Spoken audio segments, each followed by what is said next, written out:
कभी आपने सोचा है कि हम ट्रेडिंग में लूज़ क्यों करते हैं? कभी भी हम अपने सेटअप की वजह से या अपने सिस्टम या ट्रेडिंग स्टाइल की वजह से लूज़ नहीं करते, बल्कि हम अपनी साइकोलॉजी की वजह से लूज़ करते हैं। जब हमें एक ट्रेड में नुकसान हो जाता है, उसका पेन जब हमें होता है, कुछ अरसे बाद ही हम वो पेन को भूल जाते हैं। हम भूल जाते हैं कि हमें पेन हुआ था, हमें लॉस हुआ था, हम दूसरे सेटअप में जाकर बैठ जाते हैं। तो जो इमोशन उस वक़्त क्रिएट हुए, जो कुछ फीलिंग्स आई उस दर्द की, वो हम 2 मिनट में दूसरी ट्रेड में जाकर उसको रिवेंज लेकर या अपनी इमोशंस के ज़रिए कवर करने की कोशिश करते हैं और वही गलती दोबारा फिर रिपीट करते हैं। मसला ये है कि गलतियों से सीखना नहीं है। इस मसले को हल करने के लिए सबसे आसान जो तरीका है वो क्या है? जर्नलिंग करना, अपने आप की अपनी गलतियों को लिखना।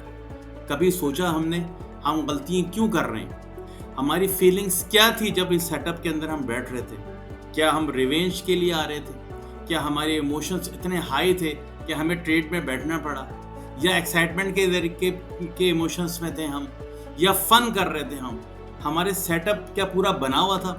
जब तक आप ये चीज़ें लिखेंगे नहीं और जब हमें ये लॉस हुआ तो मैं किस फीलिंग से गुज़रा हूँ? किस पेन से गुज़रा हूँ? ये जब तक हमें याद नहीं रहेगा कि कितना मैंने अपने माइंड को हैवी किया, अपने दिल पर बोझ लिया और कुछ अर्से बाद जब वो फेड हो जाता है, वो पेन कम हो जाता है, तो हम दोबारा से वही काम कर रहे होते हैं। तो यही मसला है कि भूल जाना, बहुत जल्दी हम चीज़ों को भूल जाते हैं। लेकिन जब आप लिखना शुरू कर देंगे, मैं आपसे ये नहीं कह रहा कि आप ट्रेडिंग सेटअप लिखें, अपना एंट्री पॉइंट लिखें, अपनी टेक प्रॉफिट लिखें, अपना एसएल लिखें, अपना ट्रेंड लिखें। आप अपने इमोशंस को लिखें, आप अपने चीज़ों को लिखें कि किस तरह उसको हम कंट्रोल करते हैं। तो यही चीज़ें जो है ना वो आपको कामयाब करेंगी। जर्नलिंग करना, लिखना, अपनी गलतियों से सीखना। जब आप लिखना शुरू कर देंगे तो एंड ऑफ द मंथ, एक ऑफ द वीक आपको अंदाज़ा हो जाएगा कि मेरे इमोशंस कब क्या थे जिसमें मुझे नुकसान उठाना पड़ा और मैं कितने पेन से गुजरा हूँ इस नुकसान की वजह से। जब गलतियों से सीखेंगे नहीं, वो रिकॉर्ड में ही नहीं होंगी, वो भूल गए तो दोबारा गलती के चांस फिर बढ़ जाएंगे।